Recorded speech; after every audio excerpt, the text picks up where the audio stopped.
Hello everyone, I am back once again. Call me Lucas Gustafsson because the new Viking is in town. You mess with the Pui, you get the horns. And today, these horns are going to talk about Chaos Turbo. This was a well-requested How to Beat Car Academy video, but this one is not going to be like the others. It may be 2 parts, it may be even 3 parts. There is so much to talk about in this matchup. Let's say off the bat, How to Beat Chaos Turbo, that title, it's clickbait, because really what I'm going to do here is how to alleviate the pain and suffering of the tier 0.5 Chaos Turbo meta.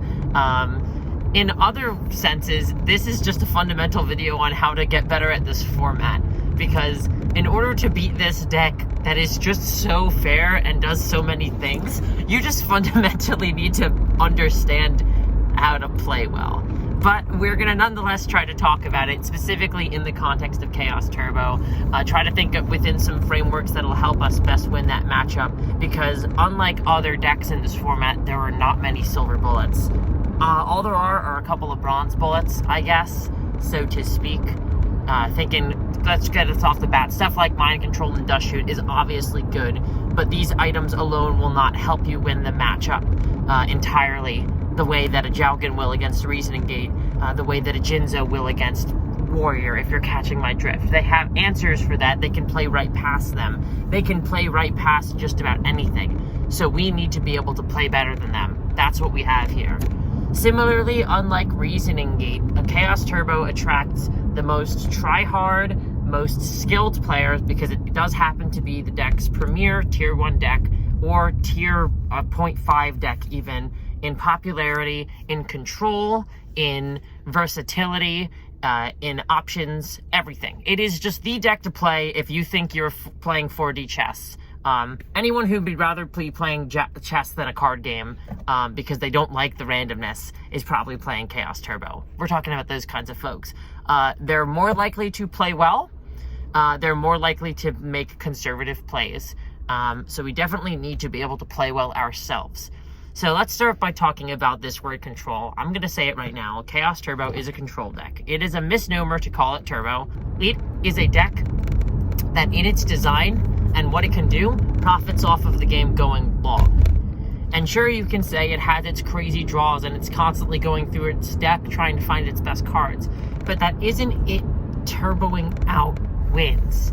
It's making its long game shorter, if that makes any sense. Where a control deck is trying to win somewhere around turn 10 or later, this is a control deck, but it made itself able to win turn 6 or later instead, and sometimes even out of nowhere earlier.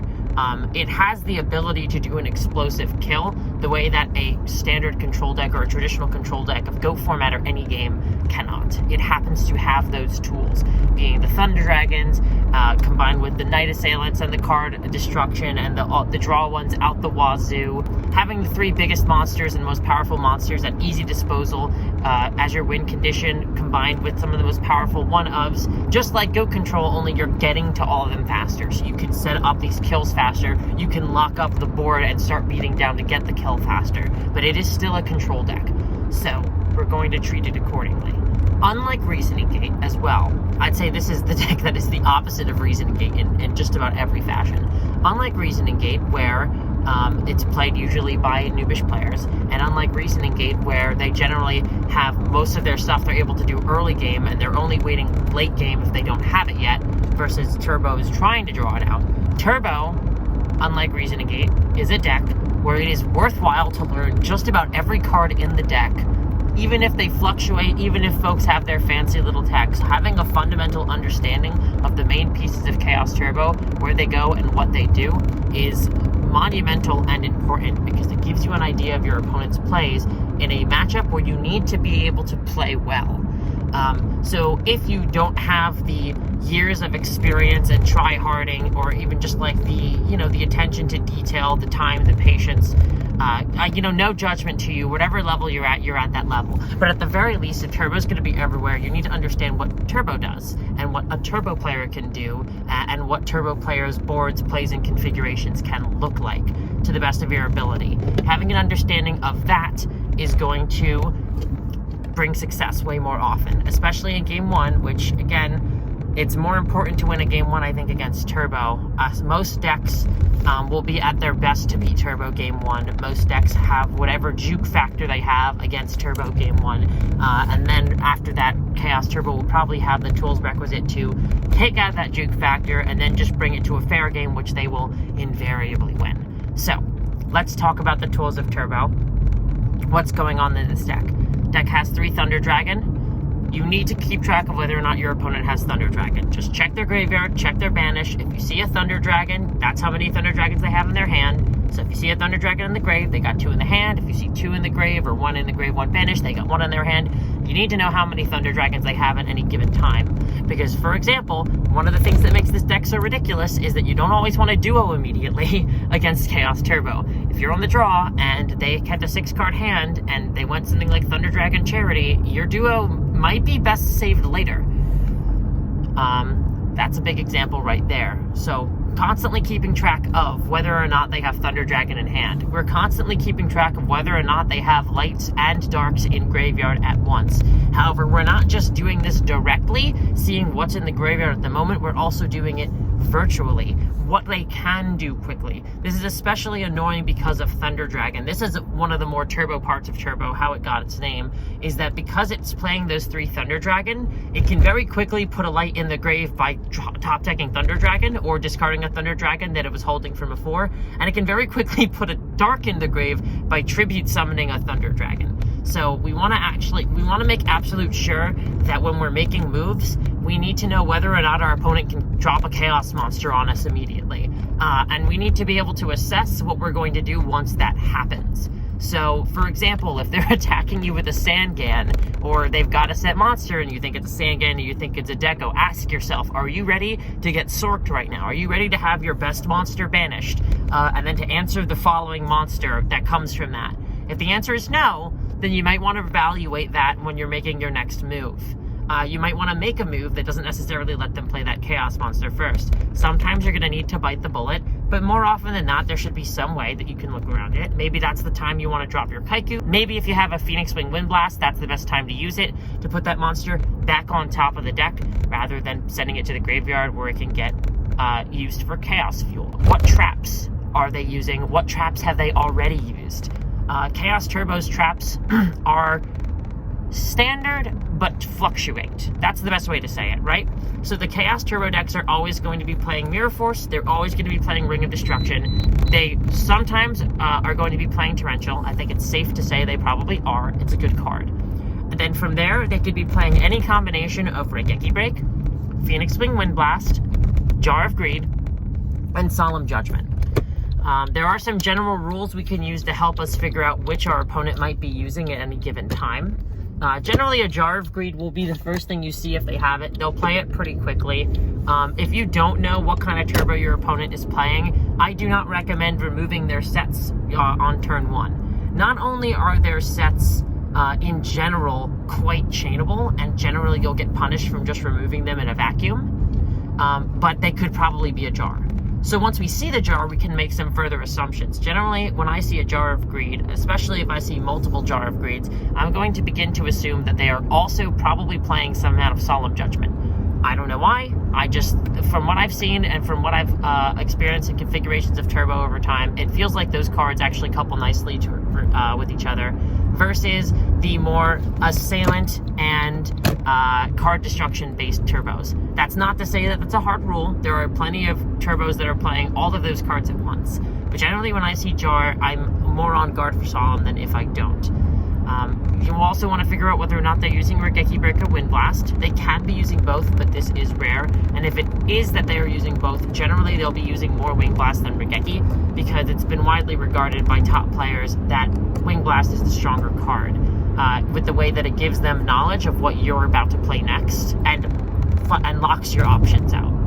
So Wing Blast also is more likely to go along with Solemn. I'd say that it is a much older camp of Chaos Turbo that's doing the Assailant, Card Destruction, and Regeki Break. These are older cards, and you're more likely to see them on the DB ladder, but they certainly exist. They certainly have their merits, especially if you're playing against Panda, if you are Panda, or if you're playing a deck with continuous spells and traps. It's going to be more annoying for you if they're playing Break. But they generally are going to have somewhere between 2 and 3 Solemn. They're generally going to have between 2 and 3 Wing Blast or Break. They're generally going to have 2 or 3 Jar, and they are generally going to have the Trap Trinity. So we're going to need to keep close track of what traps they've used already and what options they actually have. Because for all you know, they could be bluffing. Jar of Greed, those are fake. Upstart Goblin, I've never seen them bluff set an Upstart Goblin, because generally just drawing the card is better for a Chaos Turbo player. Always just draw cards is good. But it is a thing that they could use as a blank. Knock could be set, that's a blank. So there's plenty of bluffing to be done, and especially if they read you as someone who will be tricked by a set, which depends on the player. Some people will just go right through them, and some people, like myself, are a little more scared. They will just probably set whatever they want. So we want to have a read on what exactly they can do, especially trying to figure out when a discard trap is set, what we think they'll discard for the discard trap, and what it will be used on. Because they're going to try to find the point in our board that'll be the most devastating to the rest of our play. It's kind of like a precision bombing tactic versus something of the more carpet bombing tactic like a torrential tribute. So these are a lot of the things we need to figure out, right? How many Regeki Breaks have they used? How many Solemns might they have? Do they have Thunder Dragon? Do they have Chaos ready? We want to always know the answers to these questions as fast as possible because they're going to help us make decisions. Generally, if we don't have answers to Chaos monsters, we're going to want to keep Darks on the field if we can and try to be on the defensive. Maybe force that Dark out from them, which if it isn't BLS is going to be good if we have a set monster and force them to go, commit their plays, and then we can just destroy their stuff afterwards. If they don't, and they aren't in that position to do that, now is the time to push very quickly, because if the deck can do anything, it's go from having no plays to a lot of plays in an instant by just drawing a shit ton of cards. We want to know what set monsters they've already used or not, because generally Turbo kind of goes in, it's weird, it feels like 3 acts of sets, right? I'd say Act 1 is going to be some combination of Sangan, Dekoichi, and Spy. Act 2 will be a combination of Spy and Sangan, and then Act 3 will be some combination of Dekoichi, Sangan, and Faith. I know that sounds like silly, and it doesn't make a lot of sense, but they'll generally have to set one monster a turn, and they're trying to make you make the wrong choice with that monster. Every time you make the wrong choice or make no choice in how you deal with that monster, it will give them an advantage that you just haven't come back from, ever. That's one of the big things that's so difficult about this deck, right? If you kill a monster in battle, you actually just, it's a 1 for 0 and they haven't taken any damage. It's just a 0 for 0. Nothing's happened. If you don't handle something, it's a straight +1, and you still haven't achieved anything. Either way, you aren't dealing damage. Flips are very annoying. So obviously, anything that can hard remove a monster without flipping it up is at a premium versus Turbo, but which ones you use when matters a lot. Because again, we're trying to figure out what could be in our opponent's graveyard, which means that something like Nobleman of Crossout that's banishing the monsters matters. It would be nice to Nobleman of Faith so that they don't have any more Faiths for the rest of the game. But sometimes we actually want to make sure it hits their Spy or their Dekoichi if we think they don't have any Darks but have a bunch of Chaos. If we can pinpoint where that's going to be and deny them of their Chaos in that way, it'll buy us a huge amount of time. Especially if they don't even have good spells. So on top of knowing what monsters they've already used and what traps they've already used, I want you to also pay attention to what spells they've already used. You should be paying attention to all of this in every game ever. But again, we're going to talk about it in the context of Turbo here, right? They've got their upstarts, they've got the Trinity, and they've also got a bunch of other sack spells. Maybe they have Book of Moon. Certain lists do, certain lists don't. The Solemny lists are less likely to have Book of Moon than the Assailant Card Desi lists. Those lists also, of course, having Card Des. So sometimes you have to assess whether or not you're actually scared it's a Faith.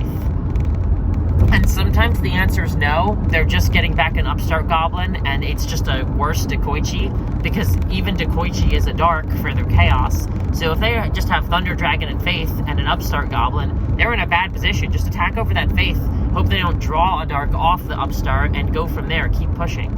But we want to be able to tell when the turbo player is off kilter, because they do have so many options, and sometimes none of them are particularly good. And that is the time we want to push them the hardest. So, I think that is a good place to leave off part 1. We want to keep track of their graveyard, we want to keep track of their Thunder Dragon, we want to keep track of what traps they've used, and when to push and when to pull, so that we can figure out when they're going to try to use a Chaos Monster on us, how they'll try to get rid of our board if we try to make one, and when's the best time to push versus the best time to try to stay more defensive. Next time, we'll talk about particular cards that I think are useful against Turbo, good matchups, and then we'll probably talk about siding afterwards, either in that video or part 3. Make sure to subscribe if you want to know when that video is coming out, since my posts and uploads have been pretty random. Make sure to leave a like and a comment about any other decks that you want covered in this series. That seems to be a new sub-series of a sub-series. And any other thoughts you have on this matchup would be greatly appreciated. Any other questions you have about this matchup would be greatly appreciated as well. But for now, I've been Pui, and I hope you have a lovely day. Bye-bye.